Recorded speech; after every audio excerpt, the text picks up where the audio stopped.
Good afternoon, everybody. This is Dave Grant. I am the founder of the Finance for Teachers Network. You are joining us here today to hear about two other advisors who are also working with educators and really hear their story and get some good background into what they're doing and how they've done it and how they're doing it well. So some housekeeping first. I can get my mouth to work here. All right, everyone right now is on mute. So if you do have questions today, as we will be discussing different things, go ahead and throw them in the chat box. We'll come to general questions that you may have for the guests at the end of our scheduled questions, and we've got plenty of time to go through them. So the questions that we have today, they're probably going to span between 30 and 45 minutes, depending on how much detail we get into, and want to get you out of here so you're ready to go on your next test by the top of the next hour. So if you are hearing the audio okay, if you're seeing my screen okay, please go ahead and put a 1 in your chat box. If you are not seeing the screen, or if you're not hearing the audio okay, please go ahead and put a 2 in and we will try and fix that as best we can. The network, we have webinars that run every month. So those are typically every third Thursday at noon Central Time. They span a wide range of topics. So last month was all about writing. This month, it's all about the members' experience and what people are doing to work with educators. Next month is on marketing. Sorry, it's on practice management. But next month is a members-only webinar. And that's because it goes very in-depth into how planners can get better at running their practice. And that's really only a member benefit that we're going to give out. So who's on today? Myself, I'm going to be moderating. So this is probably the most you're going to hear me talk, which for some people I'm sure they're very happy with. Jessica Buckhart is a senior financial planner at Market Street Wealth Management Advisors based in Indianapolis. Scott Downhauer is a principal at Meridian Wealth Management based out in California, and both working with educators for a long period of time. They will tell you more about their stories, but just know we have various time zones taken into consideration and various experiences too. So let's jump right in. Jessica, we're going to start with you. Can you give us a little background into your professional experience as to run up to current day? Yes. Good morning, everyone, or good afternoon, depending on where you are. My name is Jessica Buckhart. I am with Market Street Wealth Management Advisors. We are a firm here in Indianapolis.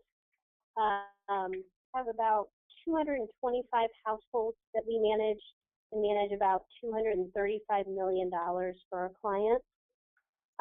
So we were founded just shy of 15 years ago by our firm managing director, Kevin Irvin.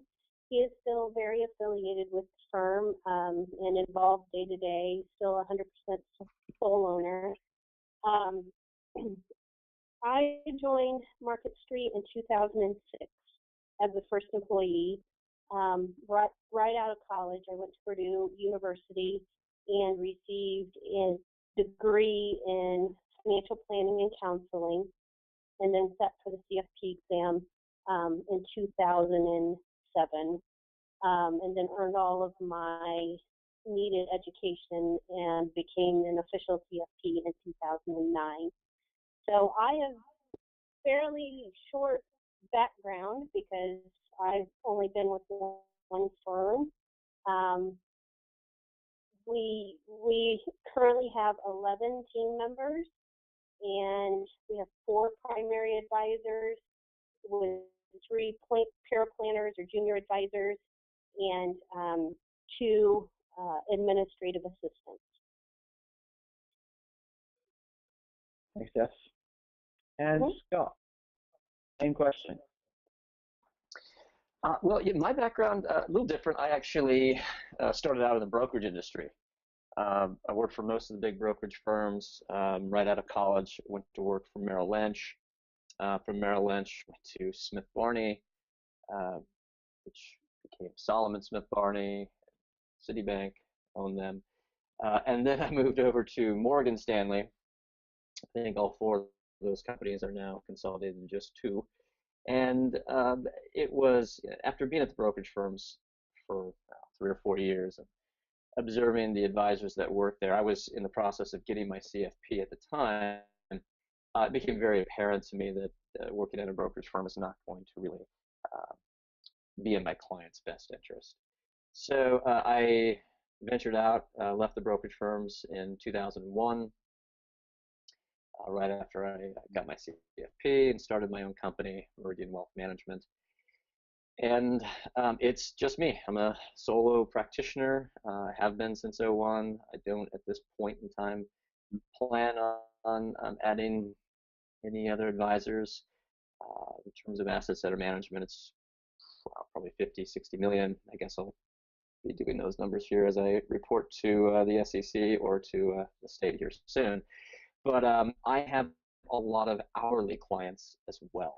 I probably have 300, 400, 500 hourly clients that I've worked with either one time or continue to work with. They just come and see me once every couple of years or once a year, depending on how active they are. So those people don't really count in terms of assets. But yeah, so that's my professional background. And I think the part I love here is it's two very different stories coming at the same topic. So I think there's a lot for everyone listening, whether they are solo or they're part of a team, big or small, male, female, experienced, non-experienced. There's definitely stuff to take away from today. So thank you. All right, Jess, going back to you. Why did you choose to work with teachers or educators? Go very broad with that, K through 12 and college. Yeah, we do have, I would say teachers, and then we do have some former administrators and people that have worked for universities. So yeah, the term educators is probably very applicable to us. The majority of the relationships that I oversee here at Market Street were inherited from Kevin, our managing director. Of those relationships that I manage, probably 25 to 35% are teachers, educators, and a lot of those are dual. Both husband and wife are educators. Those relationships, came from friends, spiritual connections, referrals from CPAs. The relationships that I personally have brought on that are educators, my husband is in his first year as an assistant principal. He was a teacher and now is an assistant principal. So I have connections there in regards to his fellow teachers and educators. The third kind of source is very unique, and that is that our local SPA chapter paired up with what was Teachers Retirement Fund, TRF, here in Indiana back in 2008, 2009. TRF actually approached the SPA and realized that their teachers were underserved by financial planners. So they hosted a class here for SPA members where they could come in for a day, receive 8 hours of education on the TRF program, and then take a exam. And as long as they passed the exam, they would be on the TRF website. And it's titled under that TRF website, Recommended Financial Planners. That website still exists. It just, TRF has now combined with all the other state pension funds. And there's not been any continuing education like they originally planned. So that's how I gained the majority of my knowledge on the TRF program, was going through that one day of coursework. And I'm hopeful that the state will continue to offer programs in the future. I think it's great how that is multifaceted. You've got different angles coming in to your firm and to you personally, both from the educational field. And I think that's probably an important part too. It's probably harder if it was just from one angle. Would you agree? Yeah, I would agree. If it was just solely on referrals, having that partnership and the background in TRF helps teachers have more of confidence than most of our referrals are word of mouth, but more than even just the word of mouth is having that background. Scott, what about you? Well, I don't think I would say that I chose to work with teachers. It just kind of happened. It really kind of fell in my lap. My wife is a school teacher. She was in her first year of teaching back in 1998. And some person walked into her classroom and said, "Hey, would you like to learn about your retirement plan?"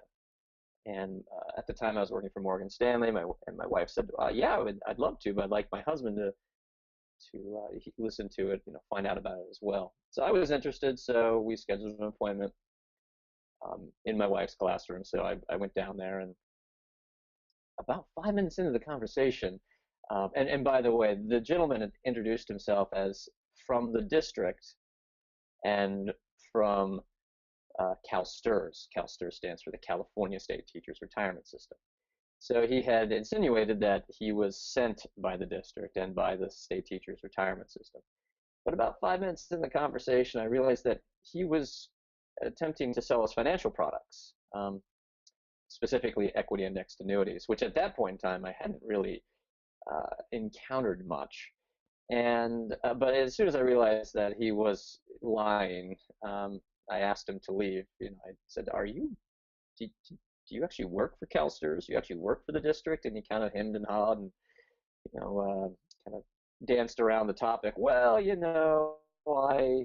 I explained the benefits." I'm like, "Yes, but did somebody ask you to explain those benefits?" And of course the answer was no. He was a salesman for, I think the company was Americo at that point in time.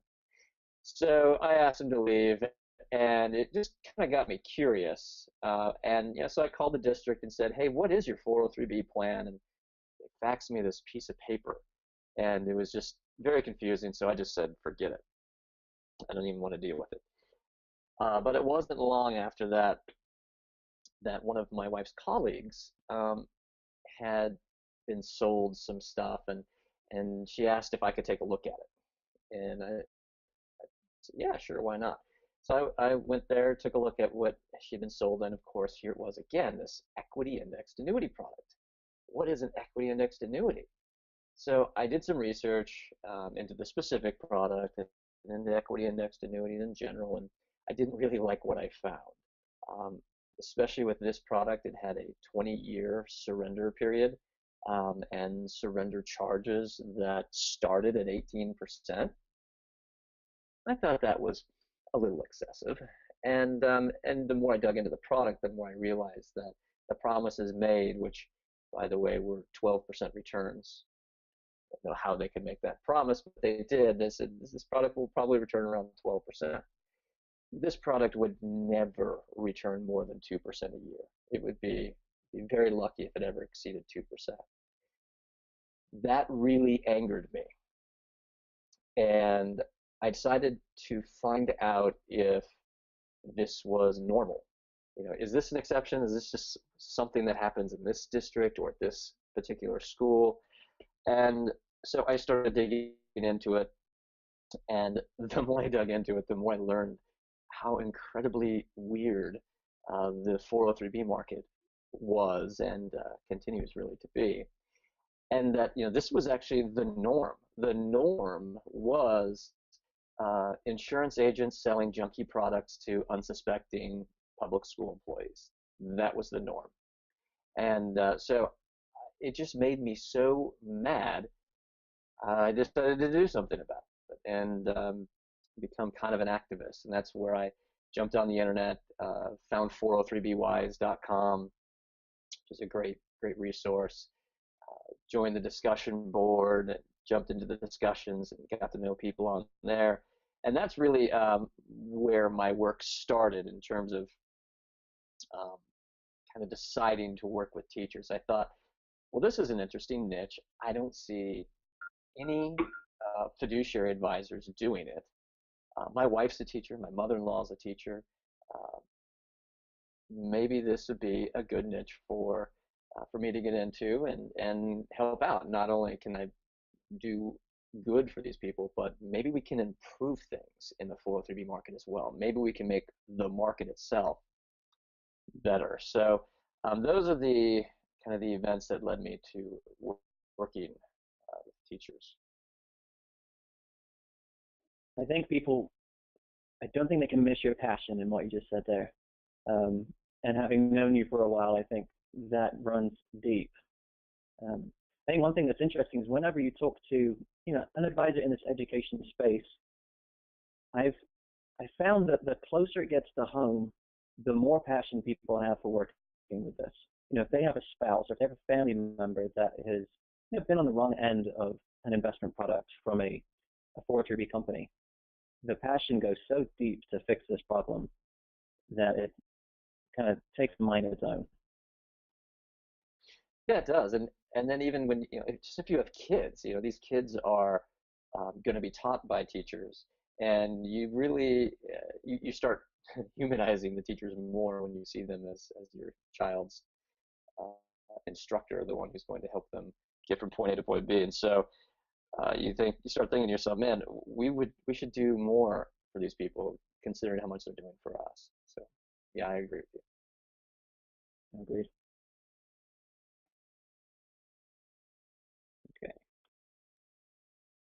So this will kind of open it up, and you can kind of dive in as much as you want to. We won't go Jessica Scott back and forth again. You can kind of jump in with what you want to talk about. But tell me about some of the work you do for your clients, planning and investment wise, and you can focus on what you want to focus on. Okay. We do comprehensive financial planning and investment management. In regards to the financial planning, I would say all of our educator clients utilize the financial planning. We probably have about 10 to 15% of our total client base, so not everybody uses it. Some are investment management only. That's at 10 to 15%. So for our teacher clients, educator clients, we are sitting down and helping them make that decision on when and if they can retire. That's the biggest question for not only educators but pretty much everyone that's currently in the workforce. Doing the analysis on the annuity savings account they have with their pension on if that should be rolled into their monthly pension amount or if it makes more sense to roll it into their IRA.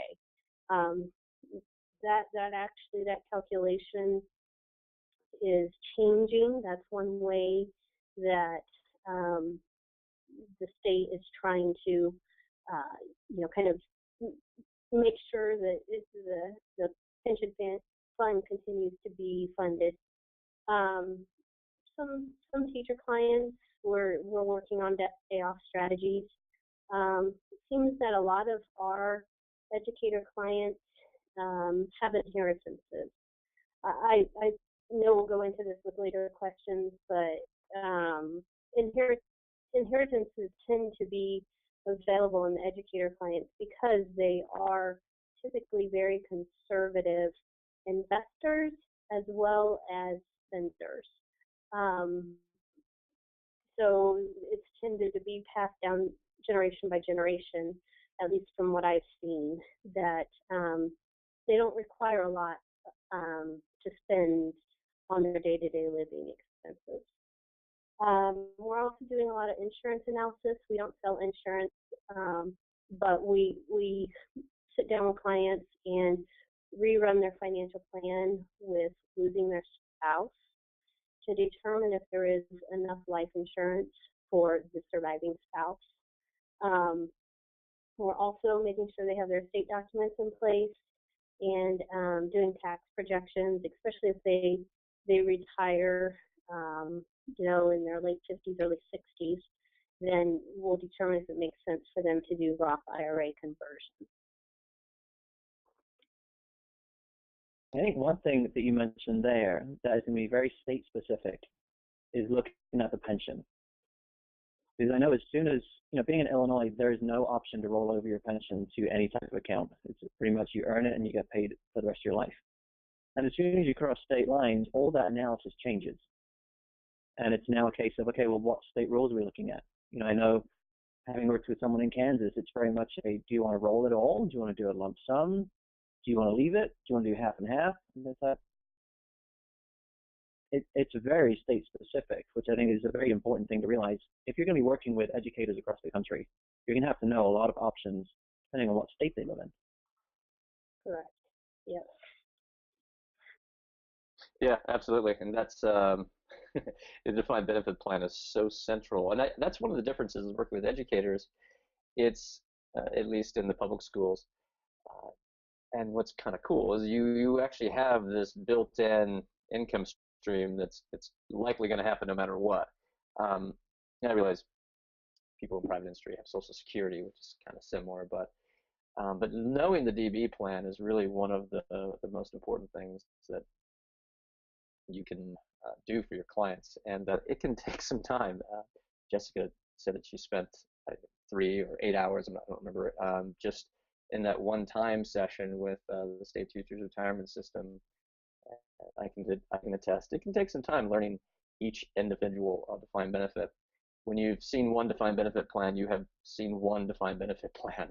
They all have a similar structure, but there are quirks for every single state. And I think that's one of the nice things about having a network of like-minded people across the U.S. Who are working in different states, is that they can share ideas and things that they notice about their particular DB plans. So if, let's say I pick up a client in Illinois or Indiana, I'm not familiar or that familiar with either one of those defined benefit plans. But knowing that you could make a phone call to you, Dave, or to you, Jessica, and hey, what's the I understand the structure, but what's the what are some of the quirks here? What should I be looking out for? Because I know if one of you called me to talk about the California defined benefit plan, CalSTRS, I'd have a lot to tell you. There are lots of little intricacies that most people don't know about. Most advisors here don't know about. And so I see that as something that can be very valuable. No, I agree. I managed to get some clients out of state, and it started to get me a little panicked because I'm realizing now I've got to keep on top of at least 3 different plans, and just keeping on top of one, given potential changes that can happen in the state, takes a lot of time. And like you said, it can take a lot of time to learn it. Yeah, definitely. In terms of how, I guess the question was the work that you do for teacher clients. So just in terms of the work that I do for teacher clients, very similar to Jessica, I do comprehensive financial planning as well. And it really kind of ranges. I have some teacher clients that I work with where it's just, they really just want to come in, get a few questions answered, or help them maybe do an allocation for an existing product, or just look at an existing product and get a second opinion. I do some of that, and then I have clients that I work with on a full-time basis as well, manage money and do full financial planning. In working with teachers, I do tend to spend a lot of time getting them out of junky products. Here in California, even though there has been some reforms over the years, we still have this what's called open vendor system, and you could have, I think the district with the least number of vendors is like 27, and there are school districts that have 50, 60, 70 vendors. So quite a few vendors, and within each one of those vendors, you have quite a diversity in the number of products. So there could be hundreds of different products that are being sold at any one time. in California. And so there tends to be, and most of the products that are sold, in almost every school district I encounter, the top products that are sold in those school districts are equity indexed annuities. And then after that, probably variable annuities. So I spend a lot of time dissecting those contracts and trying to determine, how they tick and what's the best way to get out of them, or whether or not we should get out of them. Believe it or not, I quite often will find a contract that maybe was written a while ago and they weren't anticipating the current environment. And so it was a junk product when it was sold, but it actually turned out to be a decent product. And so I'll definitely encourage the client to keep that as opposed to moving everything out. Most of my clients tend to have accounts that are kind of all over the place, because I won't simply just roll everything over to something that I can manage easily, even though that would make my business a lot easier. So if they have an existing product, we'll take a look at it and determine whether or not it makes sense to keep or to move. I also spend a lot of time lobbying and advocating on behalf of my clients and teachers in general here in California to try to improve conditions. So it's not necessarily just working with individual clients.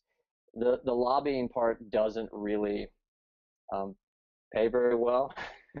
In fact, it doesn't pay at all. So it's partially a labor of love, and then partially I think it feeds into my marketing. People see that I'm doing things on behalf of teachers, working on their behalf, and doing what's in their best interest, and spending time that I don't get paid to do that. And that usually comes back to you in terms of publicity, PR, and people seeing that you are working on their behalf and they want to work with you. So, I can't be, it's not completely selfless. It does come back in the form of additional business. So that's kind of the work. You could have completely sold that as a selfless activity that you do for the work of, the teaching community. You could have just stopped there and we'd have thought you were amazing. Yeah, well, I think we probably have some pretty smart people on the line. They can probably see right through it. Right, before we move on to the next question, for people who are listening, if you do have questions that are being raised as you're listening to all of this, throw them in the chat box. We'll get to them after we get to the end of these questions. So feel free to throw yours in there too. All right. Do you think that there are similarities with the clients that you work with? And if so, what are there? That approach that any other way you want to. Looking at teachers across the board, are there similarities across the teaching community? I think that's probably the way I wrote it. So how about we start there? Okay. I think this goes for educator clients as well as all of our clients, but they just want someone that they can trust and that's going to take care of as much for them as we can. They really just like for us to tell them what they need to do, and I try and do as much for them as I can without having to get them involved if at all possible. So in regards to our educator clients, they tend to be very responsive, and not all clients are. So if they need to contact their estate planning attorney to get their estate documents updated, I usually don't have to remind them of that. To do that every year, like I do with some clients. I don't know if that is necessarily related to their occupation, but I know I have one client that they're both in education, and they just ask what their homework is. So I think that they just really like to be taken care of. They obviously like to take care of people. That's what they do all day. And they like that they have someone they can hand it off to in regards to their finances and be taken care of in this aspect of their life. I would say that I'll save the last one for the challenges that I face with teacher clients.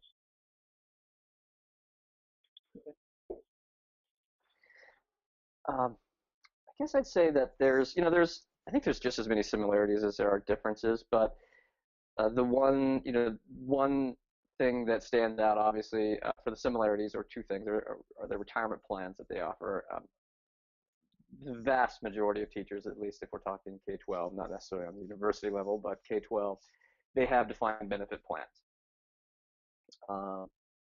The vast majority of teachers, or say public school employees I work with, they have Social Security in some form or fashion. I live in California, and so teachers don't contribute to Social Security here. There's like 12 other states where they don't contribute as well, and so that creates some difficulties that we have to know about. But even if they're not contributing to Social Security, many of them have contributed to Social Security in the past in a prior job, or their spouse is in Social Security, so they are entitled to a Social Security benefit. Whether or not they actually will receive it is a whole other topic. But so Social Security issues in general, that is definitely a similarity across the teacher type clientele. Then obviously the 403B and 457 is a big similarity. That's the plan, no matter whether a K-12 nonprofit or at the university level, they're going to have a 403B and maybe access to a 457.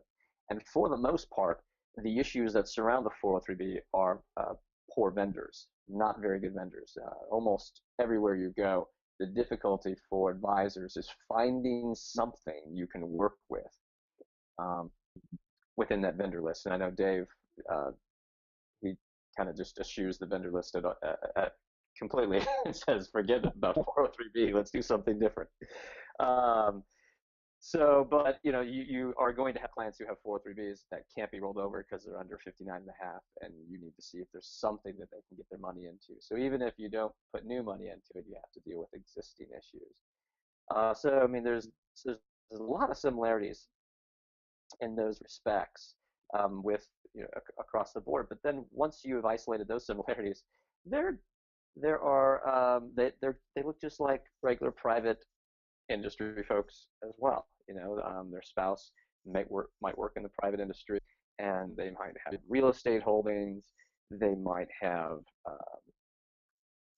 private pension. Their spouse might have a 401k. They'll have education needs just like everybody if they have children. So they have, as Jessica alluded to, they have life insurance needs that need to be looked at. They have to look at tax planning. So there's a lot of differences as well as similarities. And I do have several clients that are both educators. Jessica has the same. She'd said that earlier, and those are actually kind of my favorite cases, not because they're difficult, but because they're actually usually pretty easy. They typically have two incomes that are decent. They're both getting a pension. Some of them might have some Social Security. They have a little bit easier time contributing to their retirement programs because of the dual incomes. So those are kind of fun ones to work with, just because the planning is kind of easy. You can focus on kind of getting to know the client in other ways. But in terms of similarities, I have to say it's really DB, Social Security, and their DC plans that are, in terms of the planning part, that's the same. In terms of personality, I think that's a tough one. I don't think teachers have similar personalities in general. I think within the teacher populations, you have similar personalities. So if you work with a lot of math teachers, for example, which I don't suggest that you have a double niche, I work with teachers, but only math teachers. That's probably not a good idea. But if you work with, say, a lot of math teachers, or the more that you work with them, you find that they are more similar. And then the language arts teachers are a little more similar. Your Social Security teachers are a little more similar.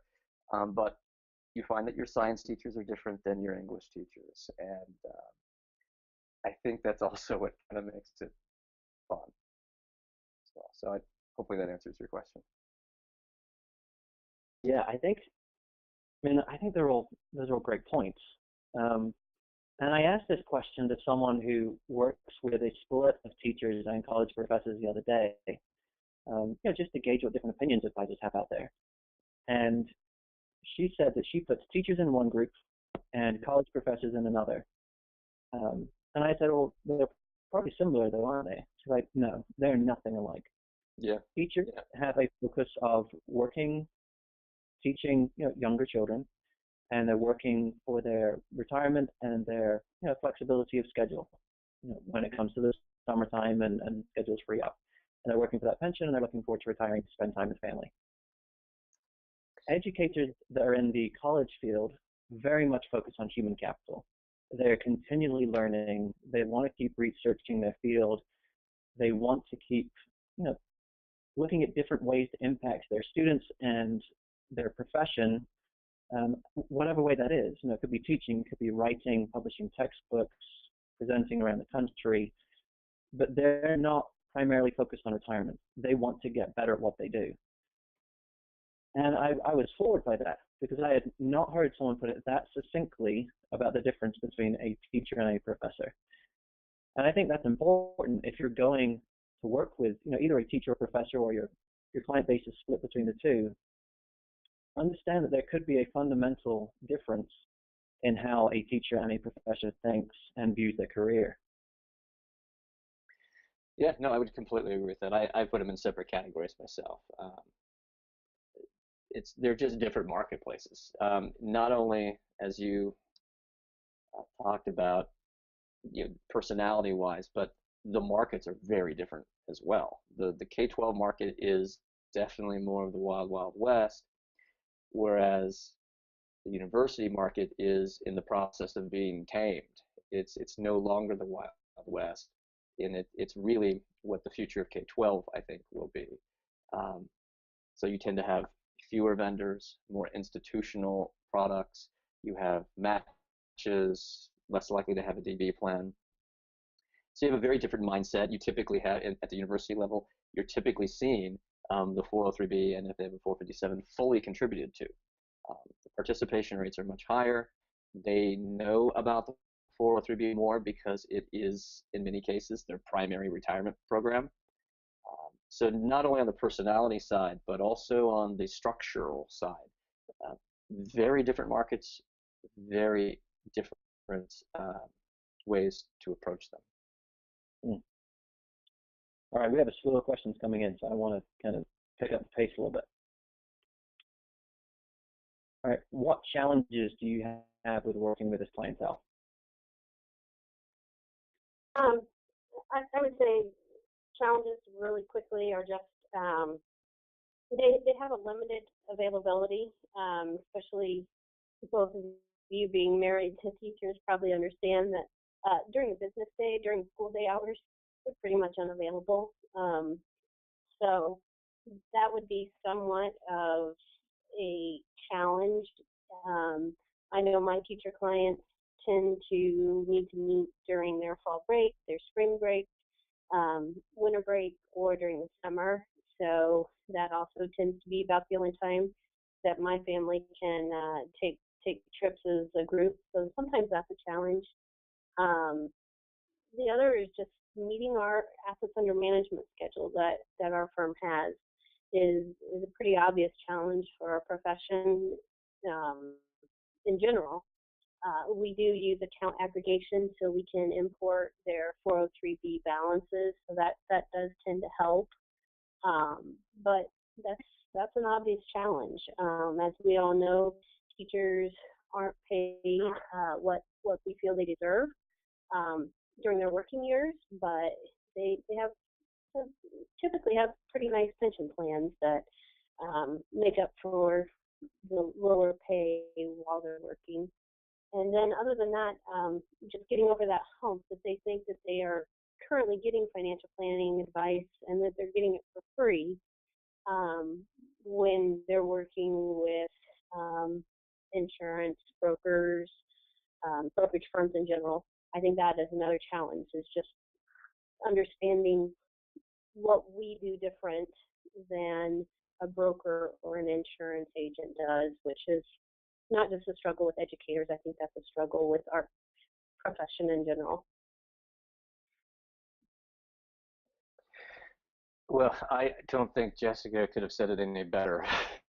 I mean, like those were my exact same challenges because I mean, those are the challenges. My wife's a teacher. I have two kids. We're both in school, and when they are not in school, we got next week we have off. It's we have the entire week off for Thanksgiving, and then we have like 3.5 weeks off at Christmas, and then you have spring break and summer break, and those are the times that I want to spend with my family. I don't actually want to spend that time meeting with clients. However, those are the times my clients are available. There has been this history of insurance agents willing to do whatever it is that they can do to get a sale. And what that means is they will show up at the school, they will sit in the lunchroom, they will visit the classroom at any time of the day or night. They will come to their house in the evenings, and they will set up appointments on the weekends. As a professional, those are not things that I'm willing to do. Occasionally, I will meet with a client, in the evening or on.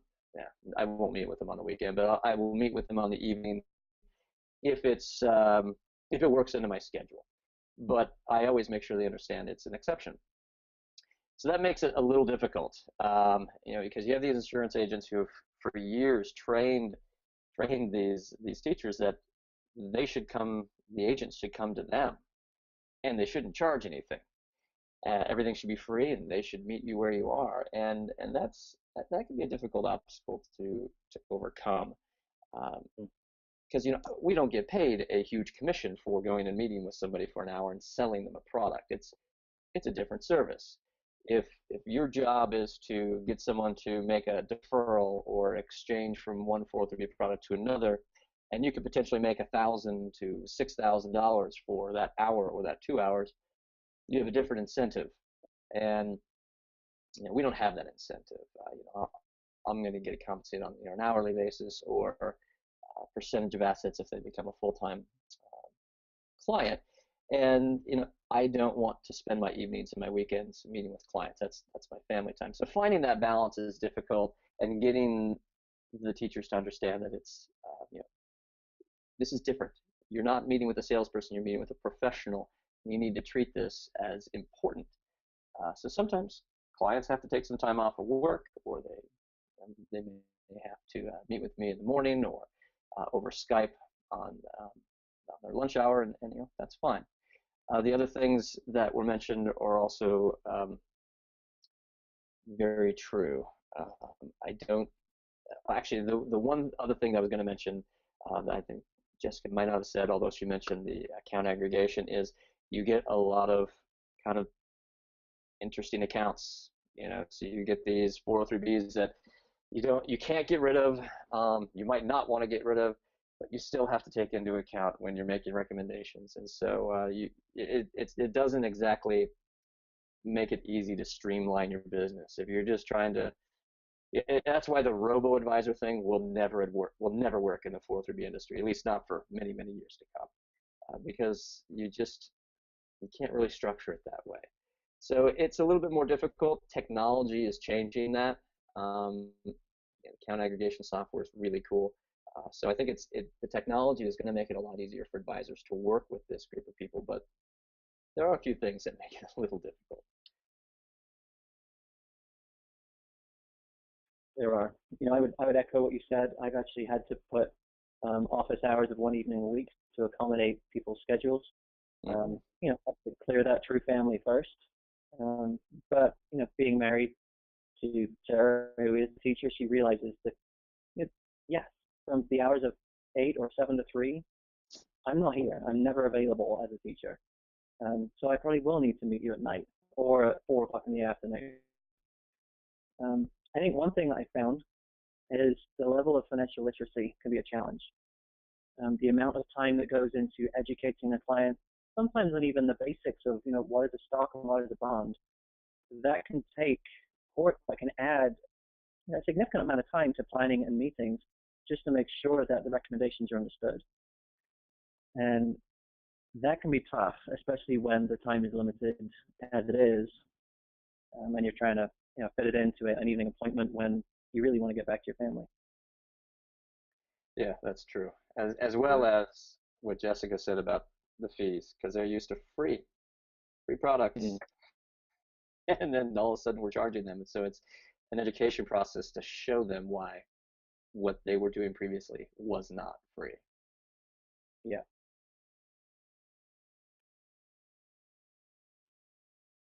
All right, we've got 2 questions. I'm going to skip over the next one, which is not working with teachers, because we do have a list of questions building up. I'm trying to answer privately as best I can, but they're still coming in.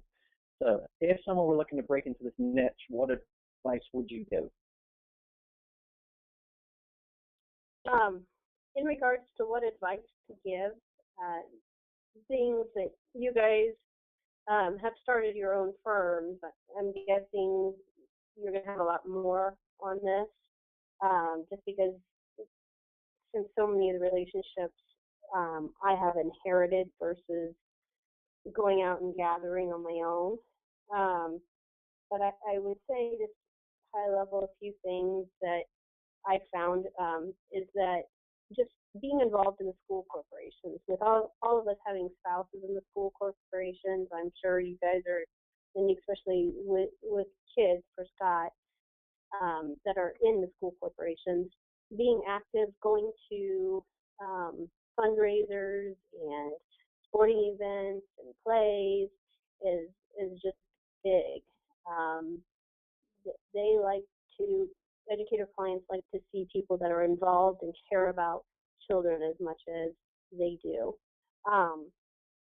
Also, if you're able to go into the school corporations and speak, I know I've spoke 2 or 3 times at the middle school where my husband is now the assistant principal, and when he was teaching there, I've spoken at their career days 2 or 3 times already, and just that lets not only does it educate the students, it also lets the teachers know what you do.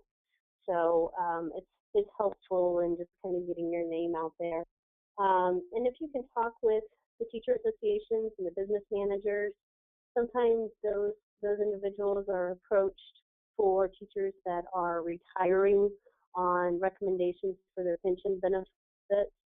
So if those individuals need more guidance than what the business managers or the teacher associations can provide, then sometimes they will possibly reference you as someone that could help them with those decisions.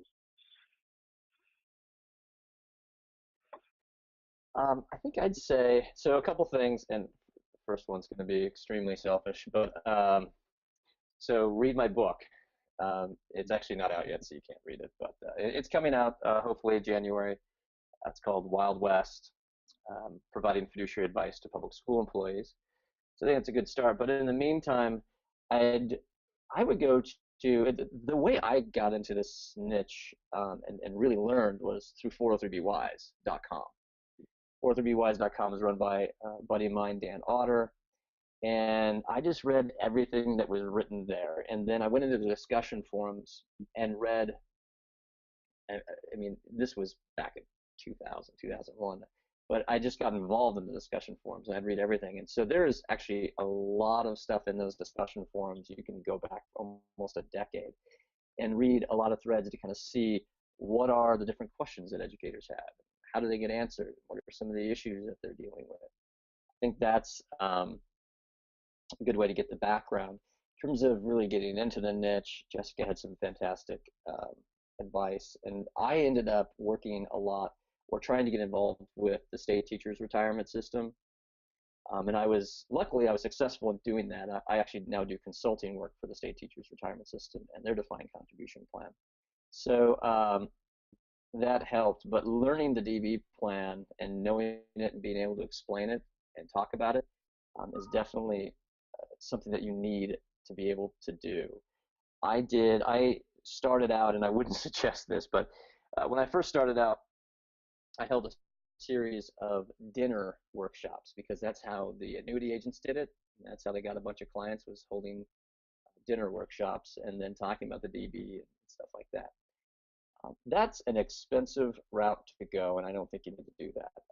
But if you can get speaking engagements, if you can um, partner up with the teacher's retirement system and provide some sort of speaking engagements, I used to actually get paid by the state to go and do workshops. That was really cool, and that was a great way to get new clients, to learn what's going on, and to kind of break into the niche. But I think social media and blogging and really getting involved on the local level is what's going to help you get clients in this niche. Agreed. Very much echo everything that both of you have said. I was checking off my parts of if I was to add my 2 cents, what would it be? And I checked off most of them based on what you said. I would say, look around for what local organizations teachers are a part of. I know that the counties here have a meetup for their superintendents, and they have speakers.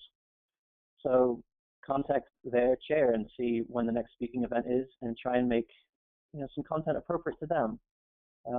It could be superintendents, it could be retired teachers, it could be lots of different groups in the same niche. But if you're a confident speaker, then go ahead and get out there and put some content out there that's relevant to the group, but make sure that you are sharing your expertise in this area. All right, I am going to go on to user questions. We have a few that have come in that I have not answered, partly because they were directed straight at you, Scott, and you, Jeff. So a question from Ben. Scott, you mentioned going to 403BYs early on in your journey. Are there any other websites that you would recommend for someone who's just starting out?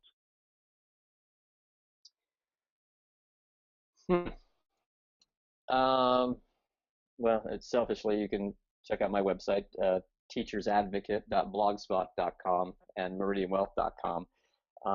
One of the advantages of my blog, and I've been blogging on teacher matters for probably over a decade, so there's actually a long history of what's kind of been going on in the 403B industry in general. There's been a lot of regulatory changes, and so I point those out. I also point out a lot of the things that are wrong. I'll do analysis of certain, so there are things called compliance TPAs, or I call them compliance TPAs. I'll do analysis pieces on that. So I think that's a good place to get some information. There aren't that many other really good websites. Another one I think is probably a decent place is 403bcompare.com. That's a website that is done by the California State Teachers Retirement System because of a law that was passed in California requiring products to be registered. And so you might actually be able to find some additional information out about a product that you might not have been able to find somewhere else. So going to 403B Compare, you can find the company, and then you can find the product, and there's a lot of disclosure information about it. So that tends to be a good place to get additional data. But there's not that many. There's not that many other websites that are really dedicated to 403B that aren't run by agents or brokers. I would echo what you said. 403BYs is a deep website. It's not just like, you'll spend 5 minutes there. Scott and I are active in the forums there, just talking about different ideas. And you can spend a good half of your day going through various of those threads, just finding out what teachers are talking about. And I would agree with Scott. I've got a lot of information about what teachers are looking for from advisors from that website. And also having the wrong kind of conversation and starting up a forum more about what they're not looking for and trying to say, okay, would you like this? And it just blows up in your face. But there's honest conversations there. And I think there's a lot of learning that goes on there too.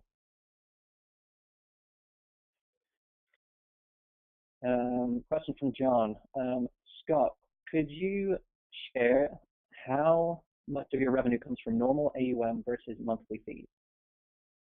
Oh, yeah, sure. I mean, I don't know exactly, but the vast majority of my income comes from AUM fees. The bigger your AUM gets, the tougher it is to take on new hourly clients. just from a time perspective. So, so I would say my total financial planning revenue, hourly fees at this point are only, I'd say about 10%. Yeah, so there, it's pretty small. I pretty much, at this point, I only work with clients that have already um, talked to me in the past. I'll still take on new clients, but selectively and only if I have um, time availability. So, for example, I'm working with uh, um, 3 new hourly clients that I've picked up in the last 2 months.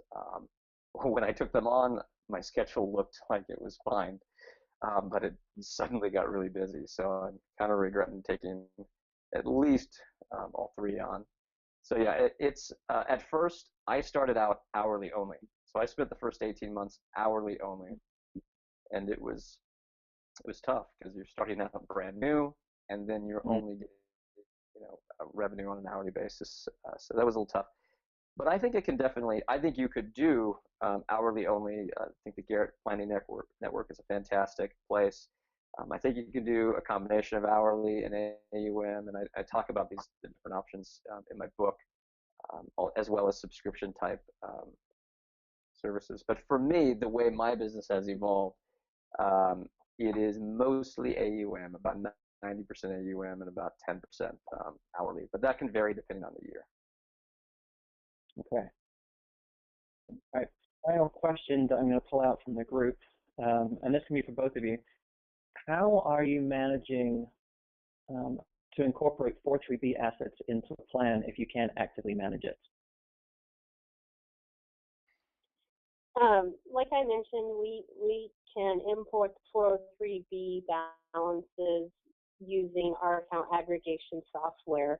The 403B plans are somewhat different here in Indiana compared to what Scott has mentioned, just in regards to the school corporations. Sometimes they have options, um, but but for the most part, there's usually only one or maybe two, in some cases, recommended um, custodians for those 403B plans. So we import those just like we do 401k plans for our clients, and we've the annuity savings account, which is tied to the teacher's retirement fund pension.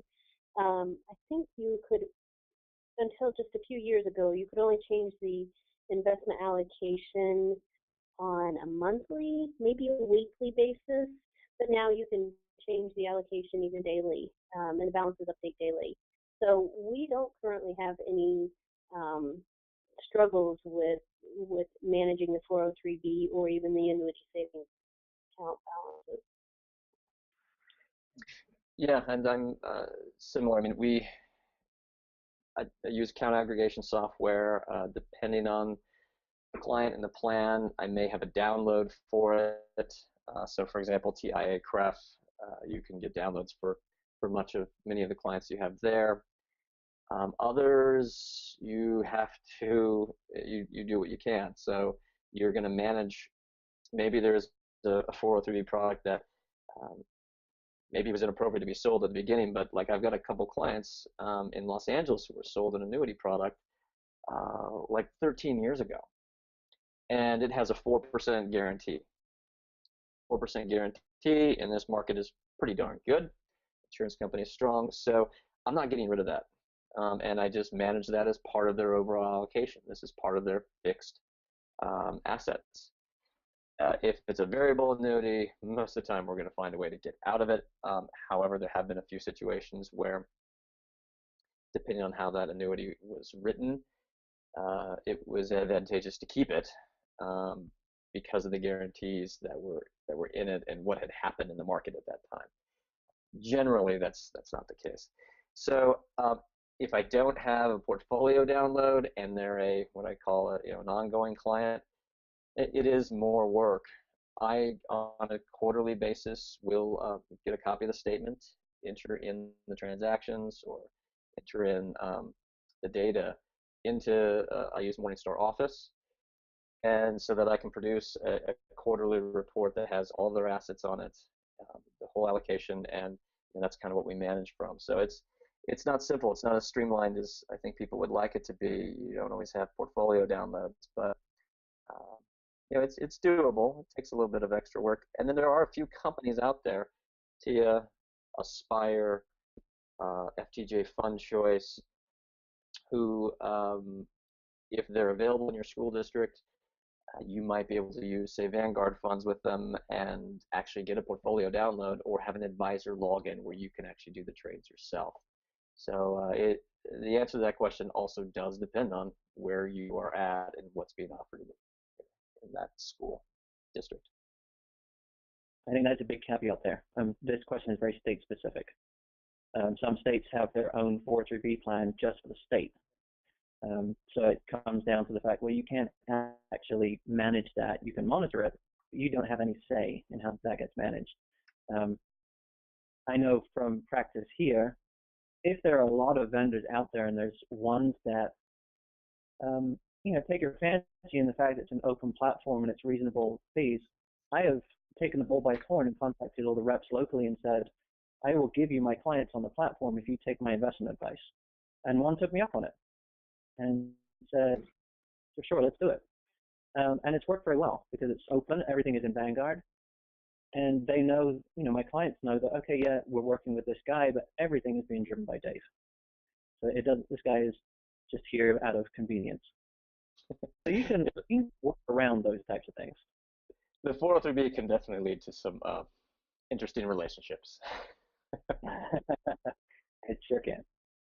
All right, I want to be cognizant of people's time. It is at the top of the hour, and I said we'd be done by then. Jessica and Scott, thank you so much for sharing everything you have done today. You've pretty much filled the hour with all your knowledge, so thank you very much. Thank you. All right, if you are not a member of the network, you can check out the website, financeforteachersnetwork.com, find out more. There is a big yellow button at the end of the website. You can have a conversation with me about other member benefits and find out if it's a place for you. We are not having a session in December, so happy Thanksgiving, Merry Christmas, Happy New Year, and every other holiday that falls in between there that you may be celebrating. We'll see you back in January. It is a members-only webinar on practice management. So if you're a member, look out for that invitation. If you want to take part in that webinar, well, you got to be a member. So give me a call. Other than that, we will see you in January. Thanks so much.